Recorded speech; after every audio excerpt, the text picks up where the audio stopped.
Let me ask you something honest. When things get hard, what do you actually do? Most people slow down, find a reason, call it being realistic. David Goggins calls it being average. This is his story. But more importantly, this is your manual. Goggins grew up with an abusive father, watched his mother suffer, was bullied, cheated on tests just to pass. By his mid-20s, 297 pounds, dead-end job, spraying cockroaches at midnight, going absolutely nowhere. Sound familiar? Maybe not the details. But that feeling of, is this really my life? One night, he walked to his bathroom mirror and did something most people never do. He told himself the truth. You are lying to yourself. You are capable of more, and you know it.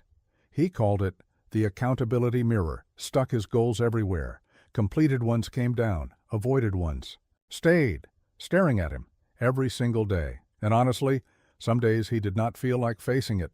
Some days he wanted to rip every note off that mirror, but he didn't, because he understood the days you least want to show up are exactly the days you must. Now here is something that will change how you see every hard moment. When your body says stop, when your mind screams quit, when everything says it is over, you are at 40%, only 40%. Your mind gives up long before your body has to. Not. Weakness, just how we are wired, built to survive, not to be extraordinary. When Goggins decided to become a Navy SEAL, he had 3 months to lose 106 pounds. Doctors said impossible. His body broke down repeatedly. There were days he wanted to quit. Not once, not twice, many times. But every time his mind said stop. He thought about the 40% and just kept moving. You might not be running 100 miles, but you have your own version of this. The goal you keep almost starting, the habit you keep breaking, the dream you keep postponing. What if you are only at 40%? Next time you want to stop, just ask yourself, am I actually done or just uncomfortable?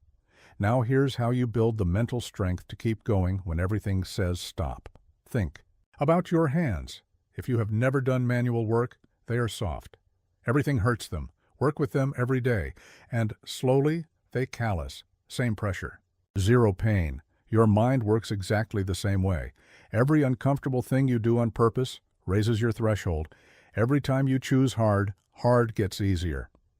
Goggins started small, cold shower instead of warm, running when he did not feel like it, doing the thing he was avoiding first. Not because it felt good, it never felt good. The feeling passes, but the strength stays. On the hardest days, Goggins used one tool above everything else. He called it the cookie jar. Every time he survived something difficult, he stored that memory. The time he ran through injury, the time everyone counted him out, and he proved them wrong. Every comeback, every refusal to quit, all stored, waiting, and when a new challenge tried to break him, he reached in and reminded himself, I survived that. I survived worse. Than this, I will survive this too. Now, think about your own cookie jar. What have you already survived? That proves you are stronger than this moment. When Goggins was in SEAL training, instructors tried everything to break him. His response? He outworked every person in that room, silently, without complaint, without needing anyone to notice, not anger, not revenge. Just relentless, silent excellence. When someone doubts you, do not argue. Perform. When someone discourages you, do not explain. Execute. Your results become the only response they ever needed. Every car has a governor, a device that caps its top speed. Even if the engine could go faster, the governor holds it back. Your mind is your governor, not the limits others set, the limits you accepted. I am not athletic. People like me do not succeed. I am just not built for this, every single one, installed by experience, maintained by habit, and completely removable. Goggins was told he was too heavy, too slow, too broken. He ran 100-mile races, set world records, wrote a best-selling book. Not because the limits were not real to him, they felt completely real. He just decided what felt real and what was actually true were two very different things. Goggins did not win because life was kind to him. It was not. He just kept showing up every day, even when it was ugly. even when nothing was. Working, even when nobody was watching. And here's what he wants you to understand. He is not special. He would be the first to tell you that. You have the same capacity, the same depth. Right now, the only difference is the number of times you choose discomfort over comfort. 1 year from now, you will either have pushed past your limits or still be living inside them. And the scary part, you already know what you need to do.